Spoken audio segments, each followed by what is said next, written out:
Hello, everybody, and welcome back to the Matt Movies 611 YouTube channel. I'm your host, Matt Movies, and if you clicked on the video and you looked at the title, you know we are talking about the Scrubs reboot. Is it Season 10? Is it its own thing? Did it succeed? Did it not? That is what we are going to answer tonight. But I am not alone in this.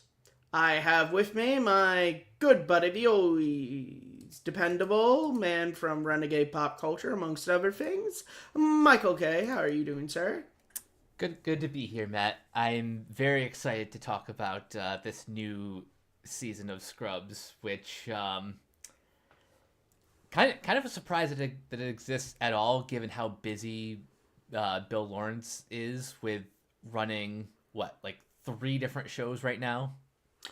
Yeah, because he's got Shrinkin', he's got Rooster. Is he involved with Ted Lasso season 4? I feel like he's at least an executive producer. So then he's got Ted Lasso season 4, and then he's got this. So, money, kids, makes the world go round. But obviously, a reboot, a sequel, whatever we're calling this, rebootquel. I don't know. There is an original, and there was an original. It premiered in the good old year of 2001, if I'm not mistaken. Yep. Mike, what are your just general thoughts on the original show? Oh, the original show is one of my favorite sitcoms of all time. It was actually something that my parents watched for, I want to say, at least most of the series, because they both have a medical background. So it was obviously something that was pitched right to them. But what I loved about the show is just like the characters, the quirky comedy, the fact that it walked a really fine balance between heart and humor. I think season 5 is probably my favorite season because it had like the exact right balance. And also, I think JD had some of the best love interests in that season too. But was that the Kim season? That's Kim was like towards the end of that. Okay. At the start was Mandy Moore's character. Oh, that was season 5. Okay. Yeah. Okay. Yeah. Because for some reason I thought she was earlier, but yeah. It's one of those things where there's just so much of that show you can only decipher so many things in it. Yeah, for me, Scrubs was something that I came to later in life. Genuinely can't remember why I watched it. I can't remember if it was a recommendation from a friend or a family member, or it was... I found it on I watched it on Hulu, so I don't know if it was recommended me on Hulu. I don't know.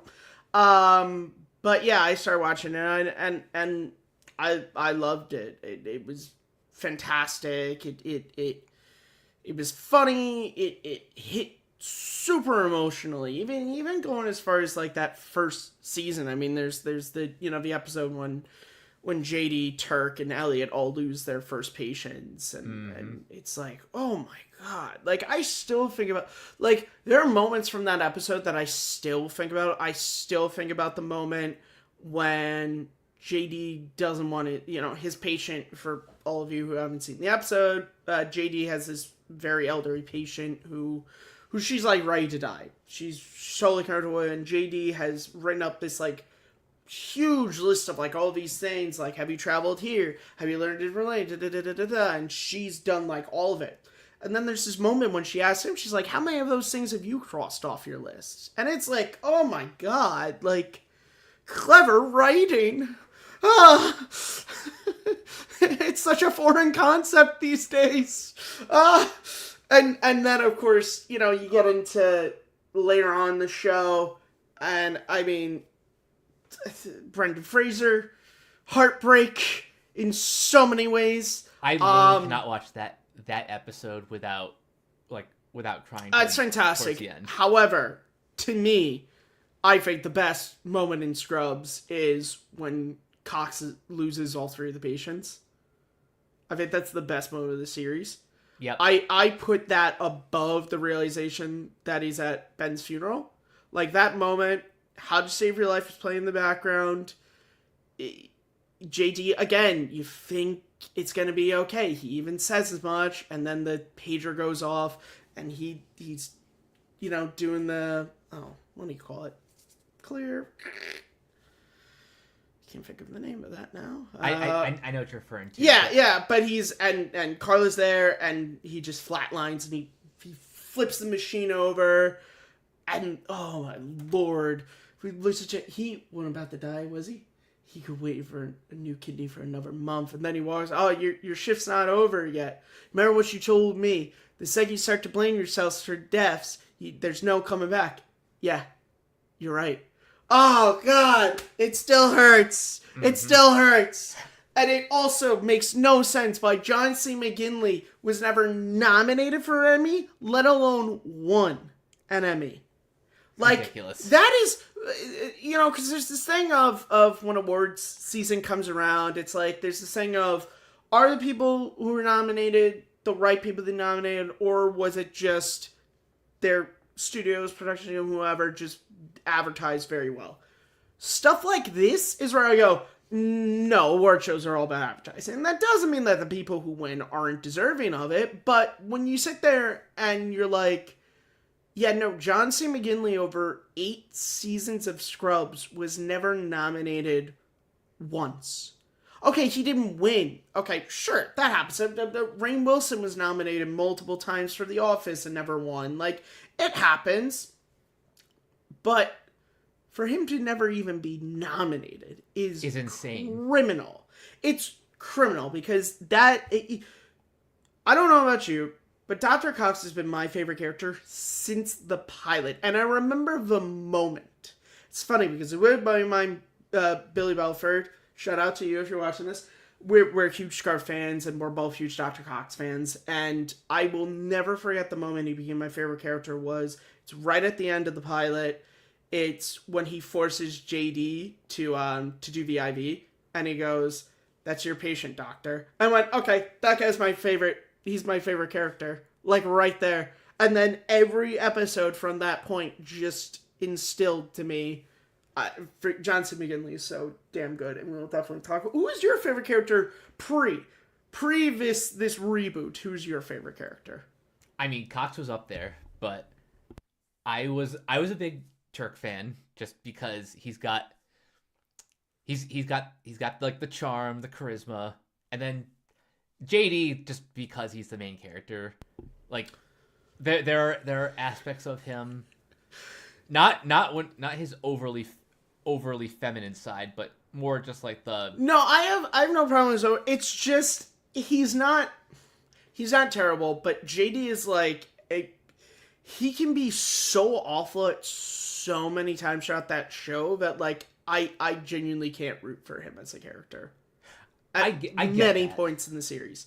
Like, my favorite characters when I think it was, I did my, like, second watch through Scrubs, I was like, okay, my favorite characters, Cox, Jordan, Elliot, Turk, sorry, I don't know why I said Elliot, Turk, and Kevin Casey were probably my favorite characters.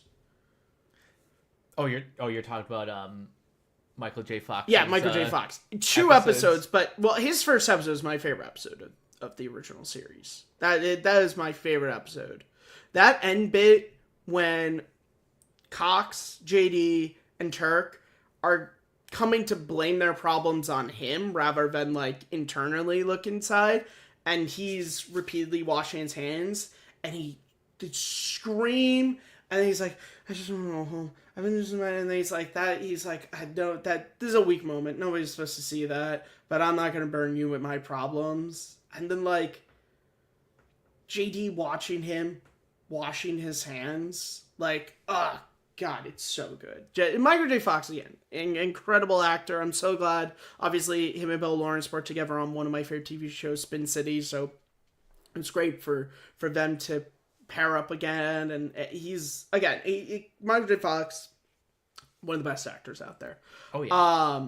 Yeah, he's so good. Jordan also, and we'll talk about her when we talk about this. Underrated, I think. Like, sometimes when I've talked about her being one of my favorite characters, like, really? I'm like, no, if you watch that show, not only one is she hilarious, like, but she also is, like, an extremely, like, layered character.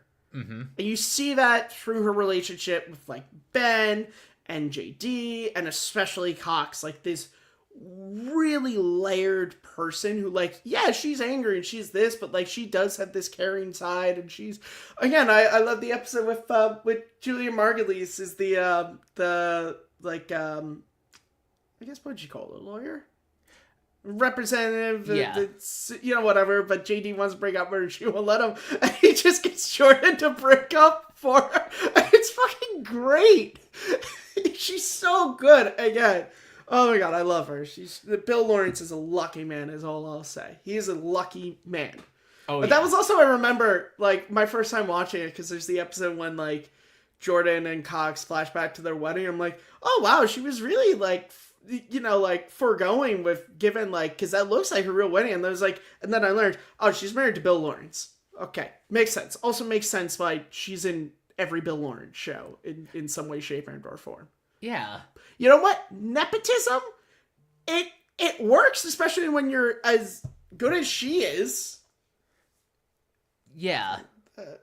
Also, I think one of the best episodes that, like, really defines Jordan and Cox's relationship is the one where they find out that they were never. Oh yeah, Ted had the wrong documents, and so they realize they're actually married, and she finds their rings. They put them back on. It's like, I'm never taking this thing off.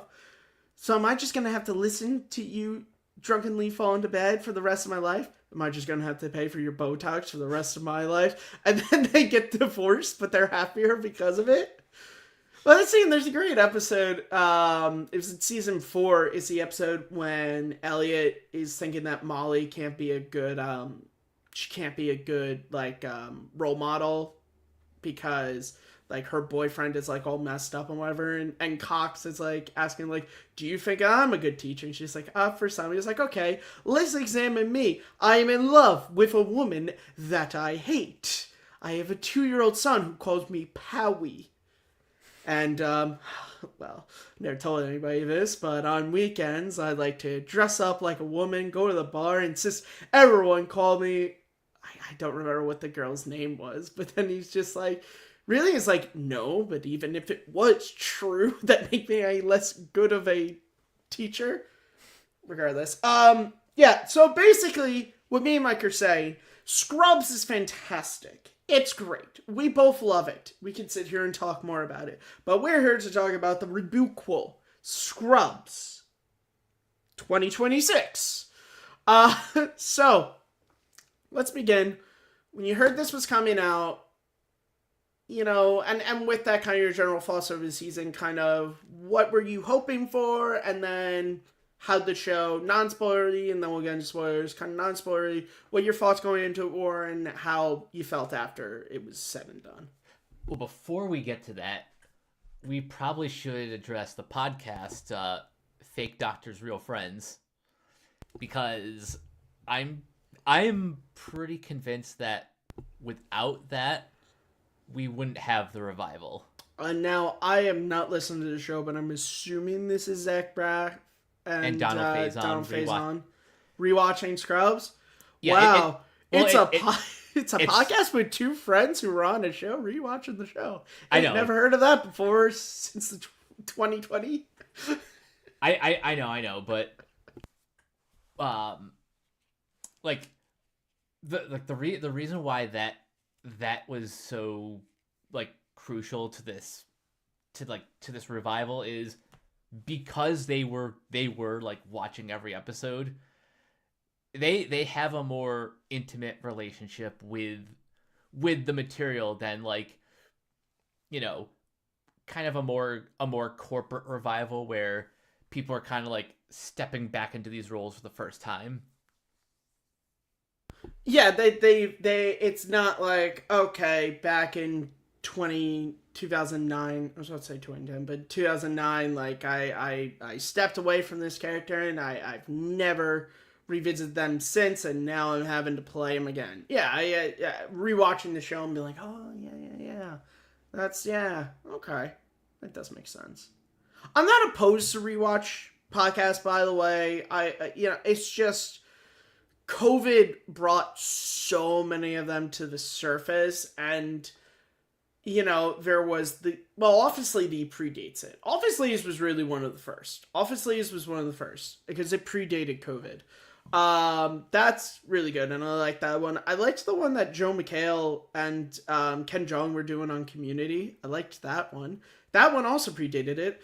Darkest Timeline, I want to say was called. But then there was just like, and look, I'm sure she's a nice person, but the Christy Carlson Romano freaking podcast network, which was like, hey, were you relevant in the early 2000s and never since?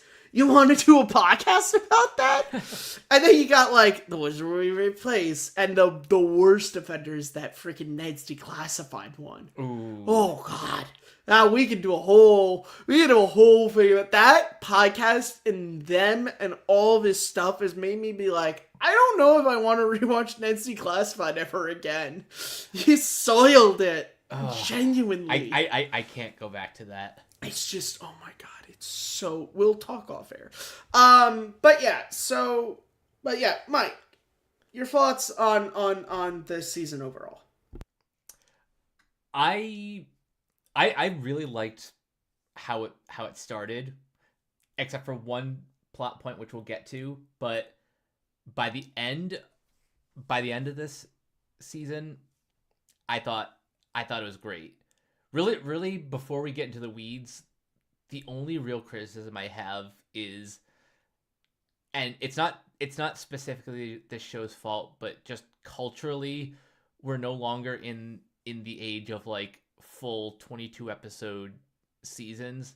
That this one only got 9 feels it made the sequence of events feel more truncated, and the pacing felt off. But as far as the writing goes, and even though Bill Lawrence couldn't be as like involved in this as he is on the other shows, like his presence is still there, at least in the premiere. And the people who are writing the show, they know these characters like the back of their hand. Yeah, so for me, gosh, I can't remember when this was announced, but I was like, oh, okay. I love Scrubs, okay. And look, these rebuttals and all these things, there is that, like, in the back of your head, is this going to sully the original? But then that first, like, trailer or promo, whatever came out, it's like, okay, I like what I'm seeing from this. I think this is going to be good. I agree with you. Kind of quickly in, there was something that happened, and I went, but even by the end of the first episode, I was like, okay. But yeah, I agree with you, and we'll get into it. The 9 episodes did not help this out, and I also feel like this might have been written with more episodes, and then they found out they were only going to get 9, and they had to just pick and choose the scripts to produce, because there's some storylines that start and then like the very next episode are like finished. But we will get into that as we go into spoilers. We are now in spoiler mode, so that means if you have not watched the Scrubs 2026 reboot, you should probably go and watch it right now. Or if you don't care about this kind of stuff, then great. Stick around. All right, Mike, so now the floor is yours. Talk about whatever you want to talk about. Bring up whatever you want to bring up, because what is structuring a conversation anyway? All right, let's get right into JD and Elliot, because... And we have visual aids! So JD and his two loves. Yes. Um, I don't know if this is actually a hot take, but going back to the original series, or just in general, one thing that I am really not a fan of are uh, romances in long running TV shows that really just boil down to will they, won't they, and then they just don't write what happens next. Like their entire romance just is the will they, won't they. Yeah, there's nothing more. There's no. It's like, okay, we're writing will they, won't they, but we don't really have an endpoint on if we go one way or the other. And there are shows. It's like they're more concerned with the chase than they are with like the steady, like writing a steady romance. Yeah, it's like it's so because it's like easy investment. Like it's easy investment if you do a relationship that is will they, won't they, because you get that investment of, oh, I want to sing it together. Oh, I don't think they're right together. You can introduce other love interests. Be like, oh, I think this person is a better fit for them than this. So I don't even know if I want to see them anymore. But yeah, you run to that danger. And there are shows that do it well. The only one that I can think of off the top of my head that doesn't get a resolution is Firefly with Mal and Inara. That is probably the one that does it the best as far as like there's not a resolution to their relationship. But yeah, a lot of times like the JD and Elliot, it doesn't work. And again, you can do like a slow burn, like The Office with Jim and Pam, or Psych with Sean and my brain just Maggie Lawson is the Juliet with Sean and Juliet. Like that one actually really works because they do you introduce other love interests and you go, oh, am I maybe more into Rachel Lee Cook being with him? Oh no, that's not gonna work out. And then even when they get together, you have interesting stuff with, I don't want to spoil Psych because we're not talking about Psych, but there's something that happens in a later season of Psych when Sean and Juliet are together, and it's handled extremely well. But yeah, with JD and Elliot, and Mike and me were talking about this off air, it's one of the things that I don't like about Scrubs, because it's like season 1, episode 1, it's the will they, won't they's introduced. You go, okay. And then they get together. And then they break up the following episode. Okay. And then season 3 happens, and Elliot is with Sean, and JD's pining after her. And then they get together, and then JD breaks up with her an episode later. And then it seems like they're just going to be friends for the rest of the time. And then I want to say it's season 7 or it might be season 8, Kelso is the one to be like, why don't you two just date?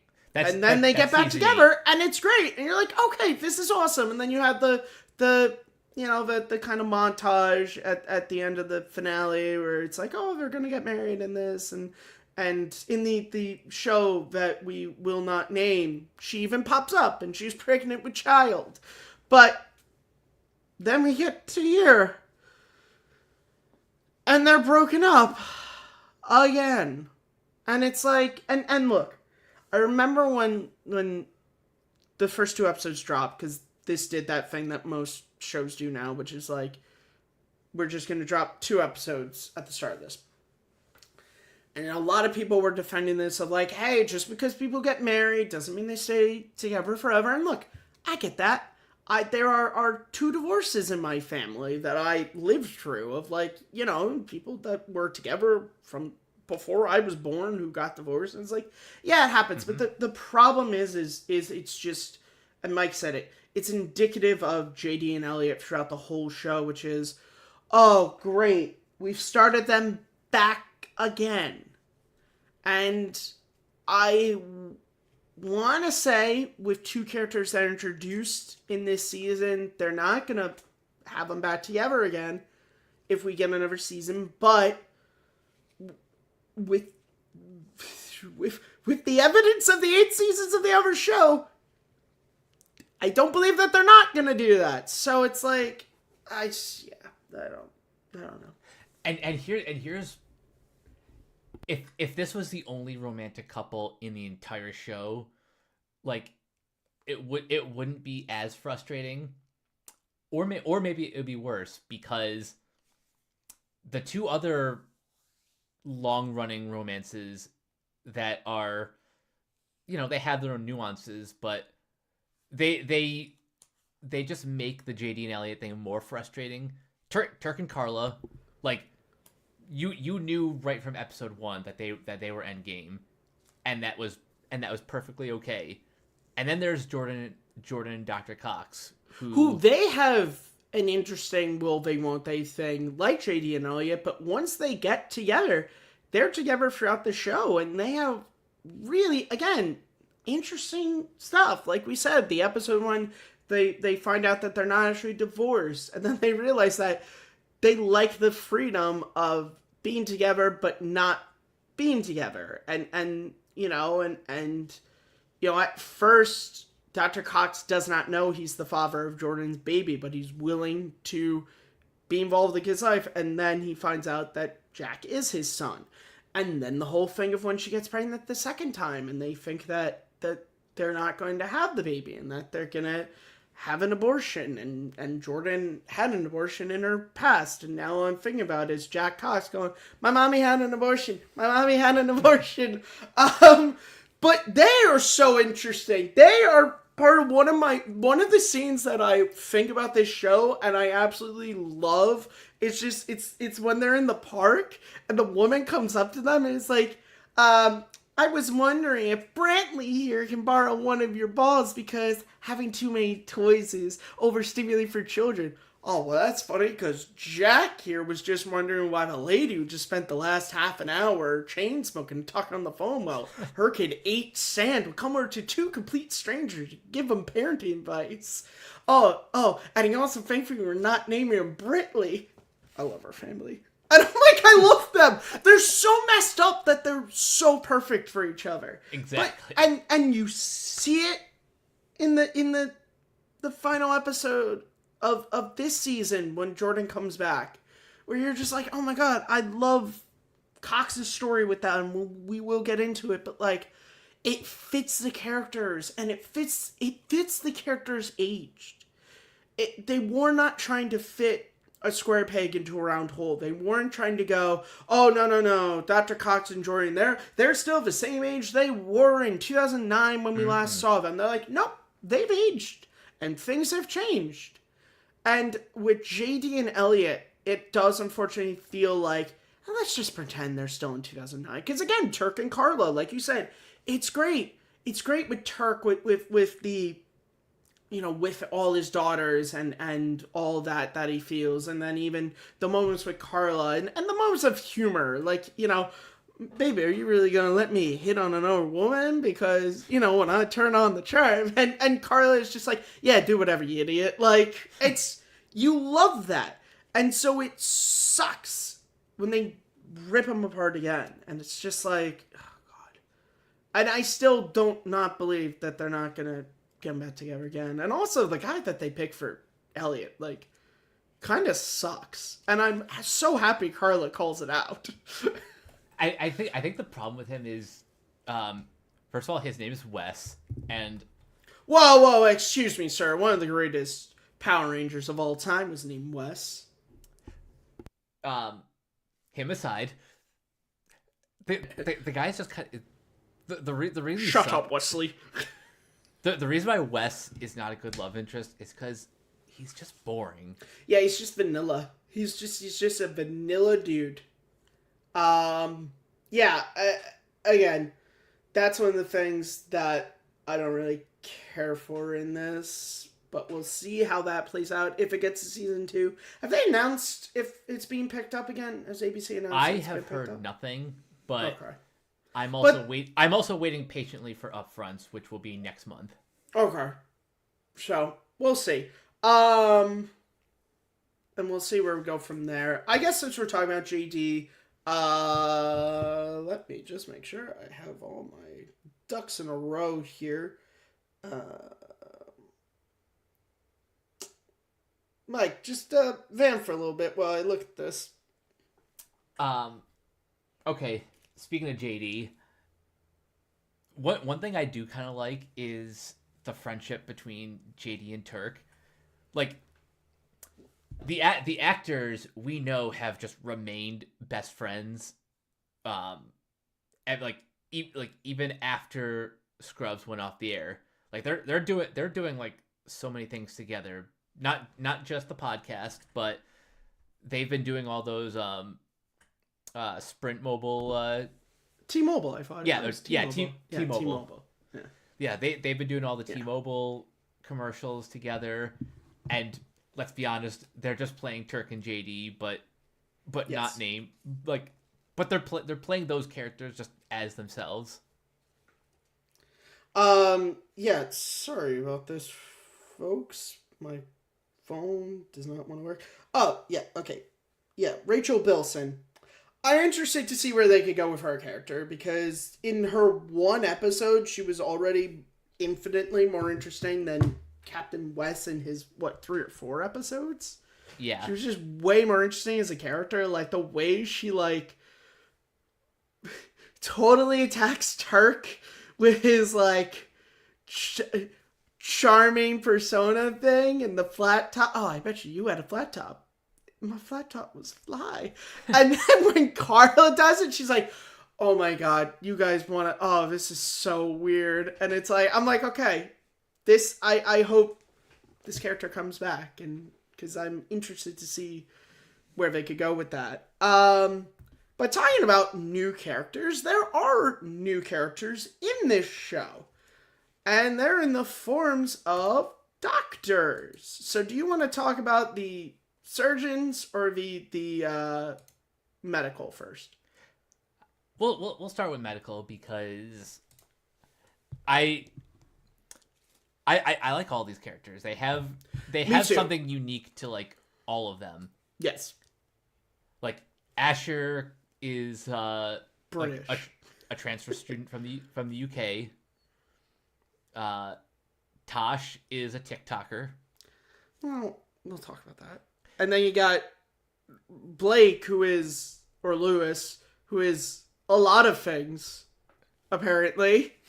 But yeah, I think all 3 of these I like. I like a lot of the stories revolving around them. I would say out of these 3, Lewis was probably the one that I'm least interested in. And that's not like I don't blame you. Out of all the new Doctors, Taj is the one that I liked the most. I think Ava Bunn was really great. That episode with Elliot was like extremely well done. That's her best episode to She date. was so good, and just even like her little supports of other characters, I think was really, really great. However, the TikTok thing was literally, it was in the pilot, and then the Dr. Cox, his second episode back. But even with the Dr. Cox thing, it didn't feel so much like, oh, I'm a professional TikTok. It more just feels like I make TikToks of my boss because he goes on funny rants. Like, the pilot is like, no, she's this famous TikTok, and then we never see it again. I wish, how do I put this? Like, I wish it was. Now I'm kind of conflicted, because like on the one hand, I don't want her to be just the TikTok doctor, because then that becomes less of a character and more of an archetype. Yes. However, I also like this idea that these doctors have these doctors have more of a work-life balance. It introduces, well, it's not even so much that. It more just introduces, which is something really interesting with this show, which is this times change. Yes. And it's really funny to track with these 3, because Scrubs started with the 3 of them on their first day. And now they're the old, you have the chief of medicine, you have the chief of surgery, you have a doctor who has been working for over 20 years. And now you have the new characters. And I also just realized that it is also 2 guys and a girl. Although they have 2 other girls. But you know what I'm saying? Like, it is this interesting thing of just like, if we were to do Scrubs in 2026, like starting from scratch, like there was no show in the 2000s, it's possible some of these archetypes could have been there. And that's why I thought it was an interesting thing to present in the first episode, but then you just didn't really do anything with it. But again, it's that hard thing of like, if you do too much with it, then it just becomes a caricature of like, oh, there's Taj pulling out her phone again. And again, the Dr. Cox thing was hilarious and was funny. I saw an interview with the actress who she was like, yeah, I was really kind of nervous because you're having to like basically like be John C. McGinley, and that's like really hard. I'm like, yeah, no, I can't even imagine. But yeah, we'll get into my cursor doesn't pop up, I just realized, but we'll definitely get into Green and Taj when we talk about stuff that happens in this show with characters. But let's go over to Surgical Staff, in which we have Dr. Hattie and Traynor. What do you think of the new I was about to say Scrubs. I'm an idiot. The new surgeons? Surgical interns. Deshauna is basically female Turk. And they make that like perfectly clear in, well, more the later half of the season, but I clocked that immediately that she is like the female Turk. And not in a, oh, how lazy is this show? They just took a male character and made her female. No, she has her own interesting things, but for the 3 main characters from the original shows to now be mentors, it's really great. And again, there was that great episode to where it's like Turk being like, I was you, and you have to get good at this because this is a serious part of your job. You know, the consoling people and telling people when things go right, and especially when things go wrong. That's like a really important part of being a doctor. Like, that was really, really great. That, like, you know, and again, that's why I really like this, because it is so interesting to watch the characters who were the interns when the show started, and now they're the mentor figures. They are who Dr. Cox and was to them, and Dr. Kelso was to them. But yeah, I think, yeah, she was great. Hattie, she's fine. She's, out of all 3, she's out of all 5 new interns, she's probably the one that I don't want to say I'm least interested in, but like, I'm just like not overly like, oh man, can't wait for her to have a storyline. I think the problem with her is like, she's interesting, but I think they wrote her too much like a this is gonna sound weird, but she actually reminds me more of Ted than the character who's actually functionally replacing Ted. Yeah, except Ted was funny. Rest in peace, Ted. Yeah. We miss Sam Lloyd. We really, oh my lord, we really do. He's, oh god, it's so sad. It's so sad, especially when like an actor like that passes away and the whole character thing was like wanting to die, and it just, you rewatch Scrubs and you're like, oh. But then there's the moments when he thinks he's finally going to die, and then he just lands on all the trash bags. Oh man. But I want, since we're talking about these characters, it does present the 9 episode problem, which I think this show had like 20 episodes written, and then they found out they were only going to get 9. Because there's the episode when Lewis and Hattie are going to get like the pizzas and they get robbed. And then they bring back the dude, and Luz is talking about, I didn't grow up in such great circus and da-da-da. And at the same time, Taj has given Green the gumption to be like, go and tell her how you feel. But then it seems like Hattie's into Lewis. Like, she's got doe eyes for him, and it's like, oh, man. And then they hook up the very next episode, and it's like, oh, I thought this was going to be a thing, a love triangle we're going to explore for this season. No? Okay. Nope. Almost like maybe there were 3 or 4 episodes in between those 2 episodes that were written that did explore that, but then they had to get rid of them because, heaven forbid, we have shows that are 20 episodes. Which, again, when we talk about some characters, we'll talk about things related to maybe why this was only 9 episodes. But what did you think about kind of the 9 episodes? Do you agree with me? Do you think that it feels like the season was written with more episodes in mind, or it was just bad pacing for a season with 9 episodes? Hard to say for sure without any concrete evidence, but I do understand that it feels like chunks of these characters' arcs are missing in ways that weren't in the original run. Yeah, and I think it is an interesting comparison when you look at a show like Scrubs that was just from a different era of television. Like, there are some seasons of Scrubs that I think have close to, like, 25 episodes. And it's funny, I compare this to, like, that 90s show. Because that 90s show had the same problem, to where it's like, you're going from a show that had, again, like, 22 to 25 episode seasons versus a show that has 10 episodes. And it's like,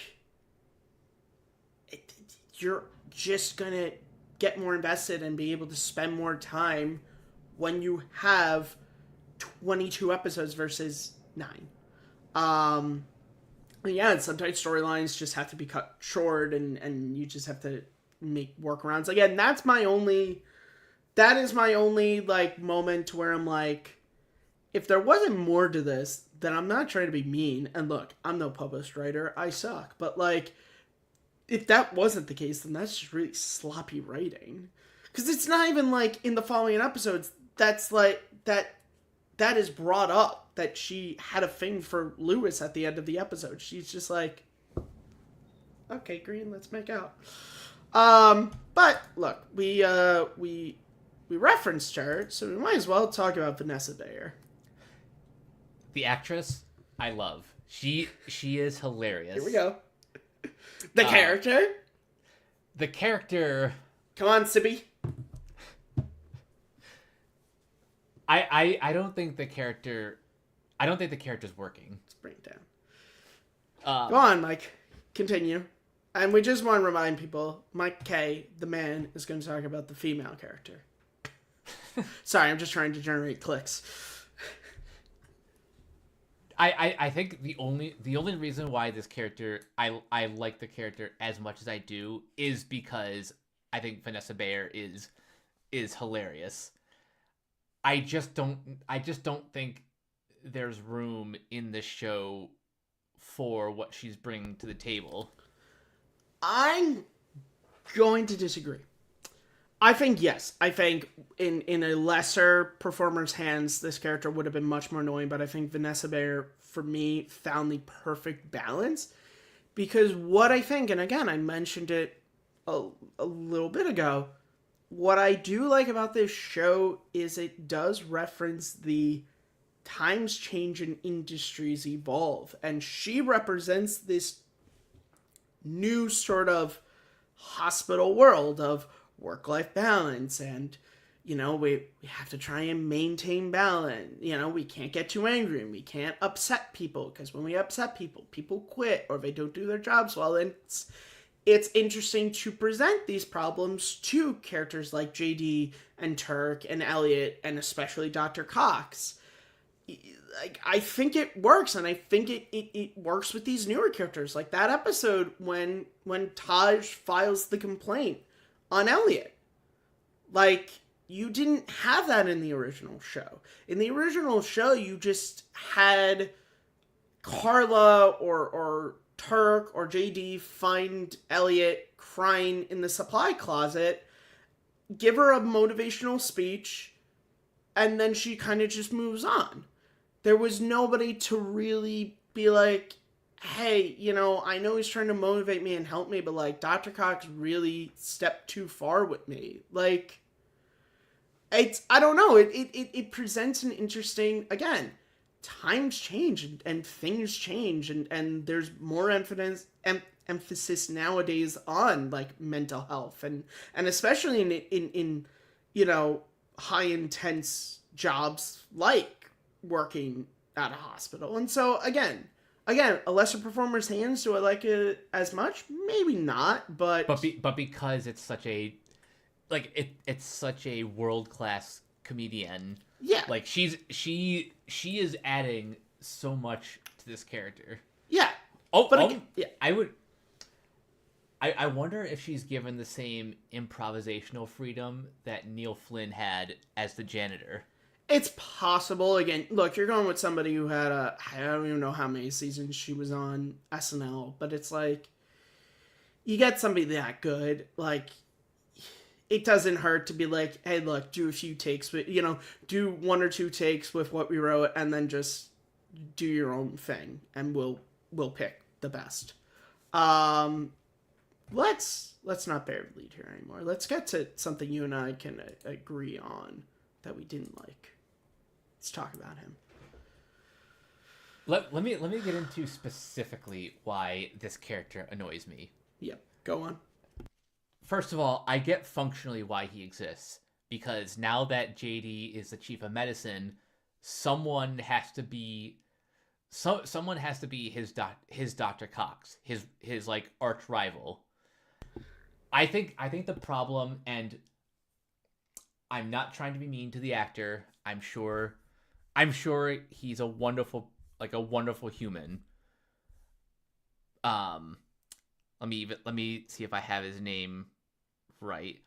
Joel Kim Booster. Like, I think for what he is bringing to this role, like, he understood the assignment. I just don't like the assignment. I agree. This is a case of this actor is playing exactly what they want him to be, but what they want him to be does not work. I get situationally.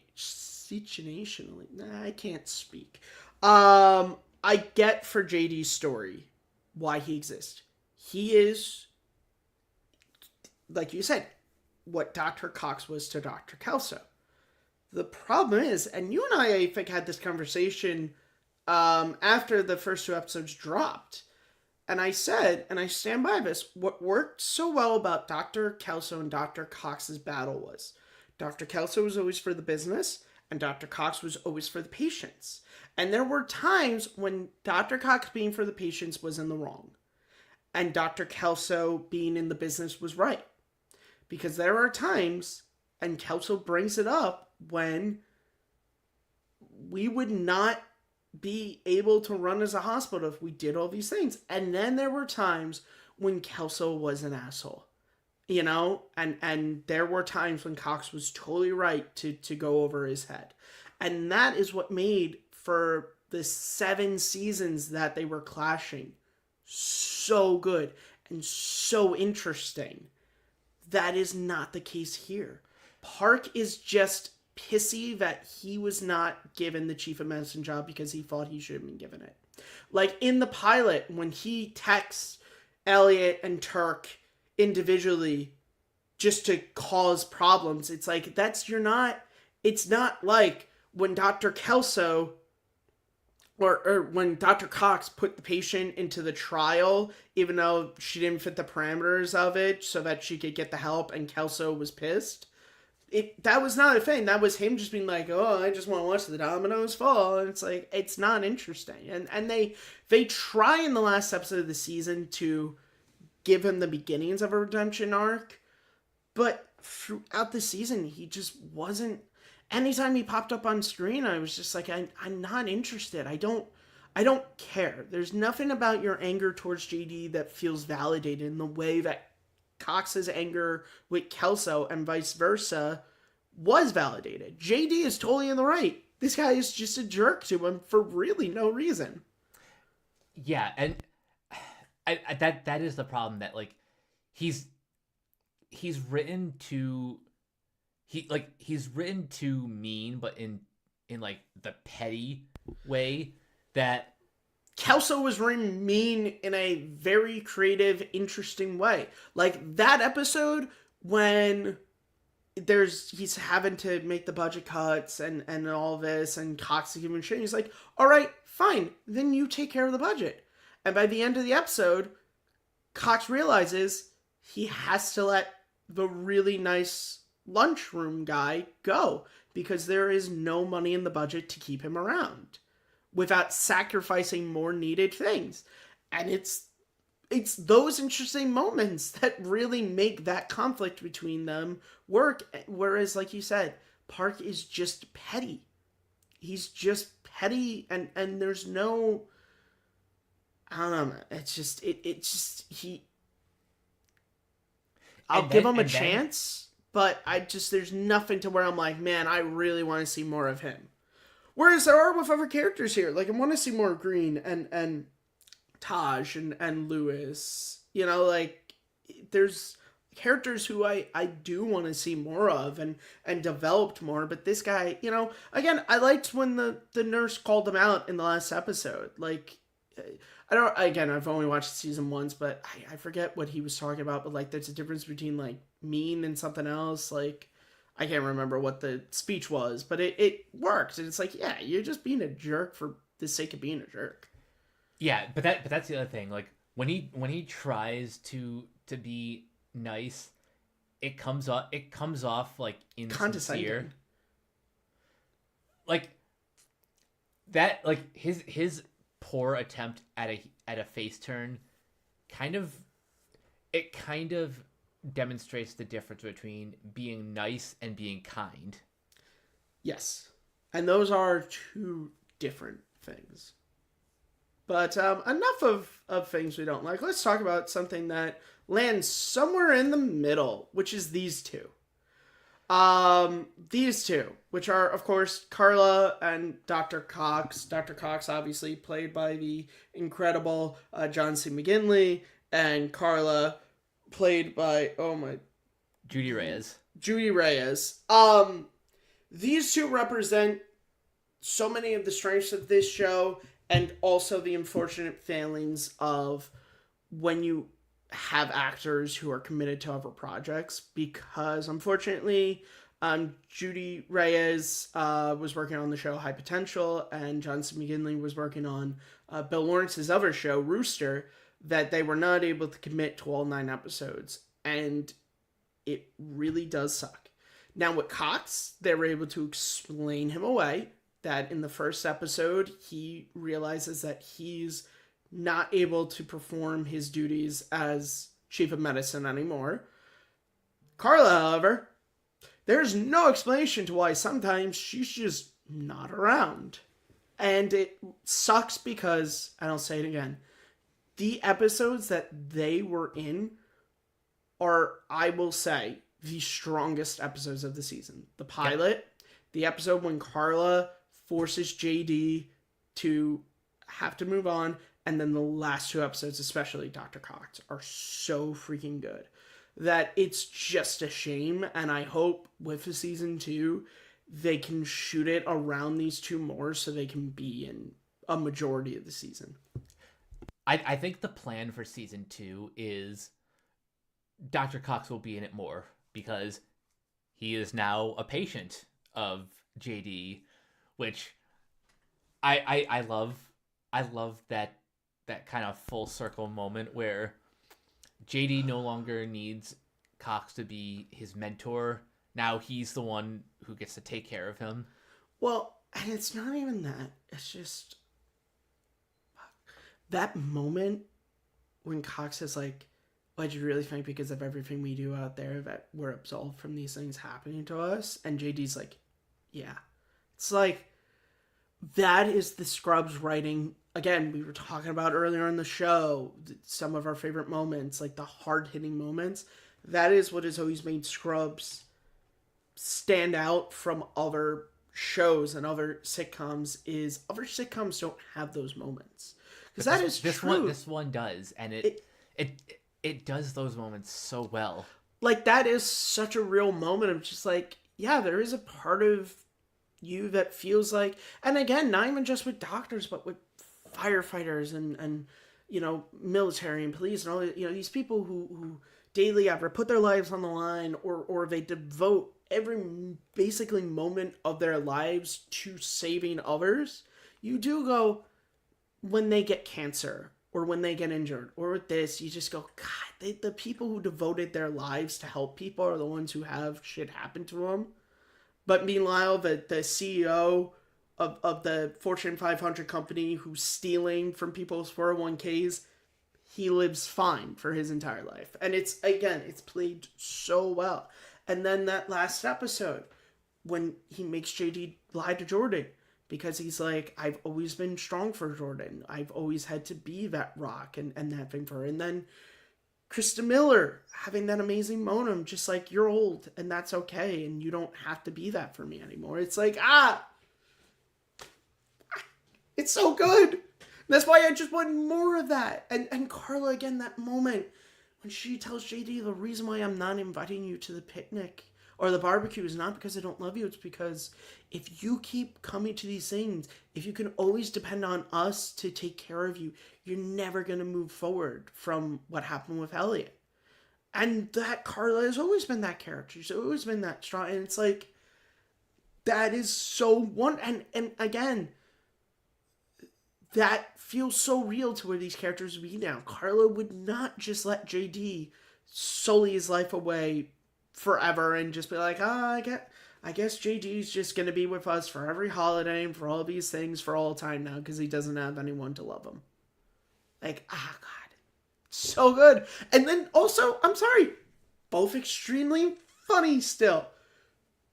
John C. McGinley and Vanessa Mayer in that first episode are so great. I'm just going to need you to bring it down here. And then with Turk and Cara and Rachel Bilson, like, on the lunch line. It's amazing. Like, it's so funny.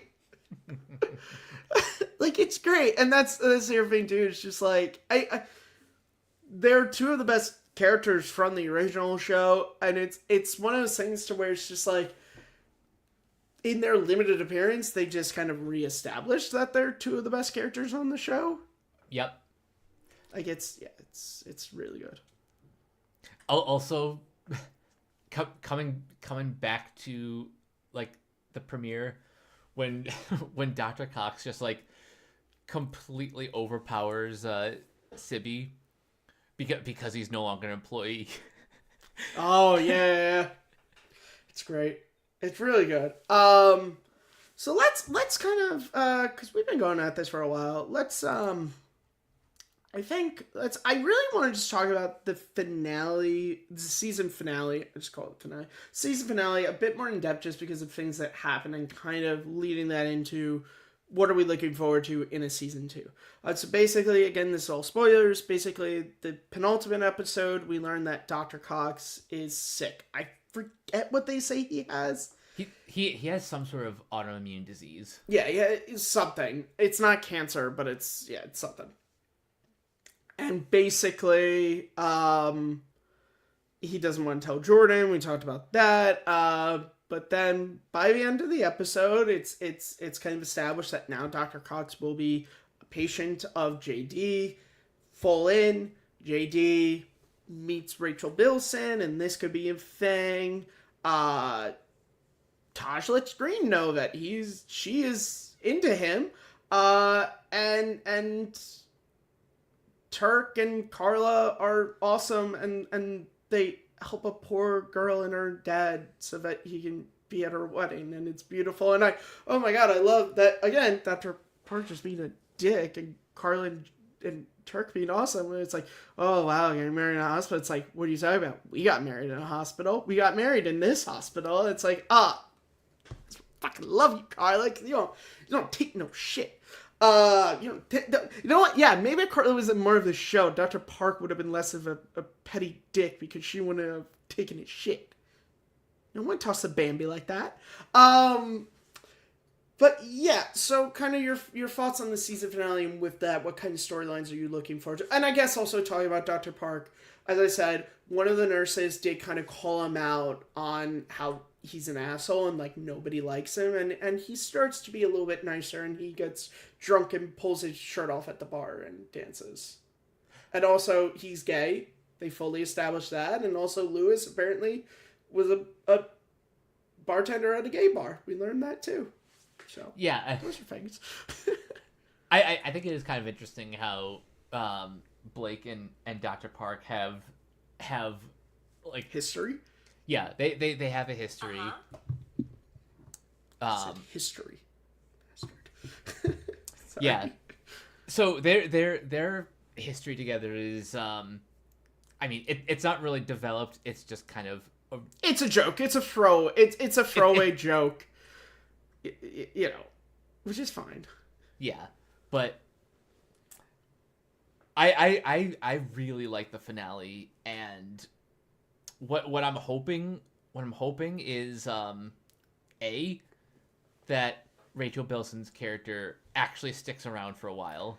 Yes, because apparently they've like her and Zach Braff have worked together before. Yeah, they did some movie together, I heard, that people were talking about, which I was like, okay, that makes sense. I honestly, which I guess explains her casting, I honestly thought her casting was just like, well, the OC was a big show when Scrubs was on, so it's just a fun, like, hey, we got somebody from the early 2000s to be on this show, and, you know, just a, like, nice tip of the hat to the era of television that, you know, Scrubs was in. Yeah, but they're cute together, and I hope this lasts longer than some of JD's other love interests in the past. Yeah, some of JD's love interests they were quick to get rid of. I hope this isn't the case of a Poochie went back to his home planet in between seasons, like Oh, well, what happened to what was her name? Sarah? I can't remember. I can't remember what her name was. Is it Molly? No, Molly Charlie is her name in this season. Okay, Charlie. You know, I hope it's not like, hey, what happened to Charlie? Oh, she moved to blah blah blah. It's like, oh god, I hope. Yeah, no, don't do that. Don't do that off screen. Like, no. Like, keep her around for as long as she wants to be there. Yeah, and I think, and again, also don't get rid of her just so you can be like, JD and Elliot are getting back together. Because if you do that, I don't need to projectile vomit while I'm watching a show, but I will projectile vomit while I'm watching a show. So that's actually something that I don't want to see. Keep JD and Elliot separate. You broke them up. I don't want to watch them get back together again. Don't make them get back together again. Please. And you know what I don't want to happen? I hope that if they do season 2, it's not a reverse JD from season 3, where it's JD is really happy with Charlie, and Elliot breaks up with Captain Wes because she realizes that he's vanilla, and you know what? No, vanilla ice cream is great. He's like cardboard, and so she breaks up with him, and then she's longing for JD because she sees him happy. Don't do that, please. God, no. Don't do that. Also, talking about things, the kids. Where's Jack? Where's Dr. Cox's daughter? Where's JD and Elliot's kids? Where's JD and Kim's son? Like, why don't we get to see any of these? Again, and again, I get, like, again, like, JD and Elliot's kid should have been seen in this. Okay, maybe JD and Kim's son, you can argue he lives far away. How you didn't bring Dr. Cox's kids into that finale, I don't know. Who would not have wanted to see? I don't remember their daughter's name, but who doesn't want to see Jack? The daughter is Jennifer Dillon, or as Jordan playfully calls her, JD. Oh, yes, right. Yeah, who doesn't want to see that? And look, I would love it if, like, Jack is, like, a professional baseball player. Because if you remember, Dr. Cox has always say, and he goes, "You're going to be the best baseball player. And I'm going to be the best baseball player's father." Like, so I would love that seed if that grew into, like, oh, Jack is like he is like a professional baseball player. And also be nice just given what they do to our Cots to give him like that win. That'd be great.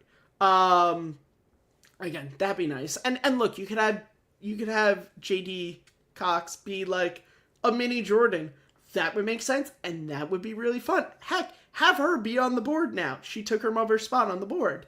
Oh, that would be fun. And she's this same cold-hearted bitch that her mother was. That'd be fun. I think the only reason why, I guess specifically Jack hasn't appeared on the show is because I don't think that actor is. Okay, okay. Look, when it comes to child characters, I don't really think, and I'm speaking for myself, I don't need the same child actor to return. Case in point, the Malcolm Middle reboot. I had no problem with the fact that Eric Sullivan didn't return as Dewey. They got somebody who looks really like him, and it was fine. Yeah, it would have been fun if it was the same. No, but if they're not an actor anymore, and you can, again, you get somebody who looks close enough like him and can fill in the shoes, then why not? You know? Yeah, Look at you, enough. Dial of Destiny, not bringing back Mutt Williams just because Shia LaBeouf is crazy. But yeah, hey, freaking Sarah Chalk replaced Becky on Roseanne, so it can be done. Yeah, true. And it has been done. And you can even reference it like Roseanne did. Well, aren't you happy that you're here this week? To be fair, even in the original show, I think Jack was played by two different Well, you can only work with kid actors for so many hours, so it would make sense. Yeah. But anyway, yeah. I see what you're saying. Like, especially if we're gonna see Dr. Cox more often. And especially with what his storyline is, having his kids not be there is like, either did Jordan and Dr. Cox not tell them, or are their kids just really shitty and don't want to be around their father when he's sick?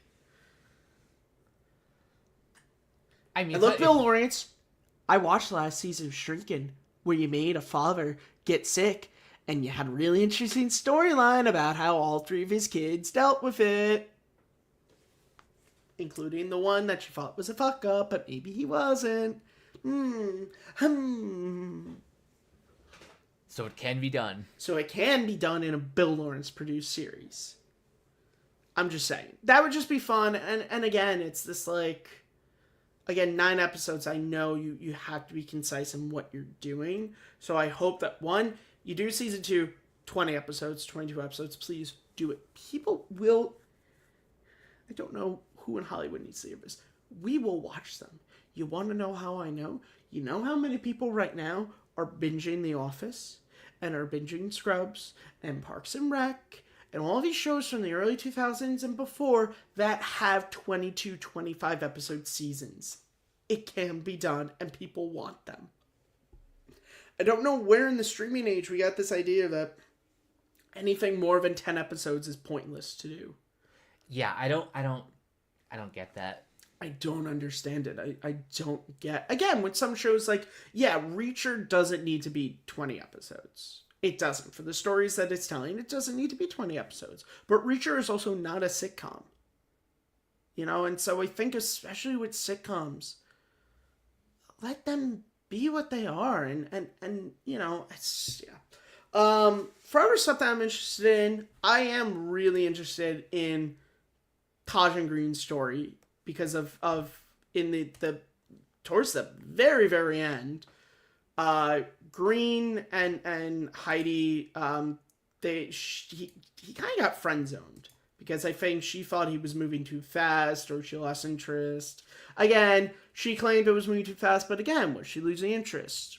Who knows? But then Taj kisses Green and lets him know that, hey, I really like you. Which, again, recontextualizes the moments of her, like, bumping onto, like, oh, of like, wait a second, was she that whole time she was into him? I'm like, that's this reasons why Taj is my favorite of all the new characters. And this is actually why I want to, and I probably will, like, go back through the season, like, again, and pick really up kind of hone in on, like, on certain details that not necessarily that I missed, but like you said, are recontextualized with the information that we know. Yeah. Like also that scene where they just happen to be in the supply closet and JD walks in, Dr. Face. Well, that also doesn't Taj walk in on them on the supply closet? She does. And it's like that can recontextualize it, like, oh, it was funny, but now you're like, oh man, I feel bad for her. Yeah. Again, there are a lot of interesting things I think you can do with these characters. Obviously Neil Flynn, they brought him back in the very last episode. I like that. I like his story and his involvement. I hope they would bring him back more. His son, I liked that, which that also, I get what they wanted to do, but I felt like they could have done it a better way, because the line is also just really weird. Which is basically, so there's, in the final episode, we learn that JD and the janitor, the maintenance guy, man, they have a very good relationship. But in the very end of the episode, we learn that he is actually the son of the janitor, Neil Flynn, from the original show. And JD makes this weird comment about, like, oh, it's great that your dad could get you a job here. And then he's like, what, do you think I couldn't get this job on my own? To which I'm like, he's a maintenance man at a hospital. I don't really think that needs to be it's all about who you know. I get what they wanted to do, which is they wanted to have the maintenance guy hate JD again. Like, but it just felt kind of lazy. Like, he could have had, and look, it's JD. He's an idiot. There's other things that would have felt more believable for JD to say that could have, like, made sense. But this also presents a problem for the original show, which is, in the original show, it's established that janitor lies about several things. He lies about having a wife and kid. He lies about his military service. Like, there's a whole episode where JD lays out all the lies he's told over the years. But I guess his son was real? Yeah. It's almost like or it's just, you know what, or it's just really long con and he's not. It could have just been that. I honestly, to be honest, I'd prefer if they did that, because it fits the character a lot more if that is the case. It fits the character more. Maybe it's his brother's kid. Could be. I love that episode. You guys see my brother's janitor here? And they just, like, do not give him the time of day. Just don't even. Dr. Janitor. Sorry, son, we're gonna have to take that leg. Dr. Jan Itor. Yeah, Dr. Jan Itor. I like blonde doctor's new look. Neil Flynn is another one to where I'm like, ugh.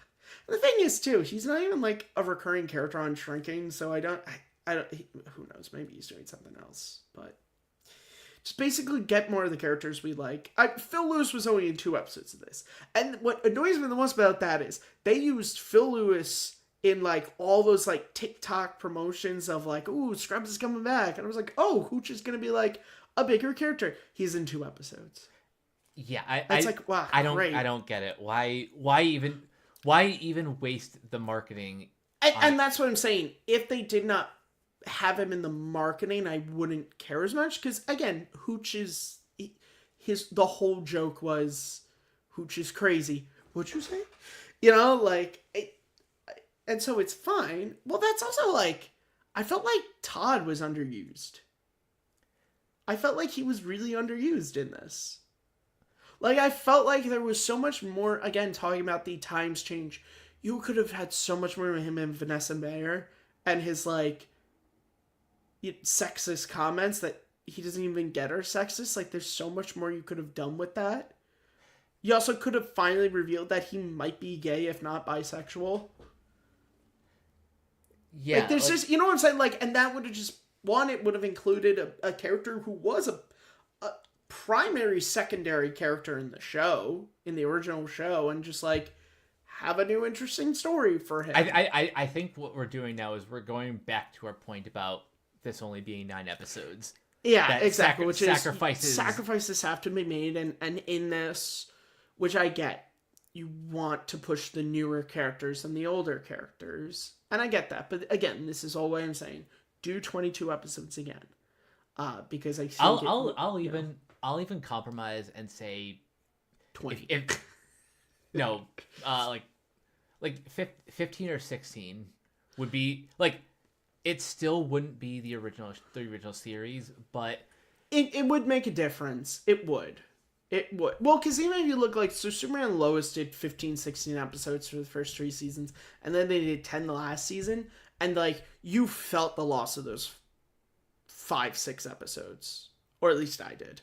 And so yeah, do more than 8, 9. Like, stop with, like, you can dip into the double digits beyond 10. Like, you know, or here's the truth: if you're going to do 9, make them an hour long. That's really. I just think you can't do 9 22 episodes. It does not work.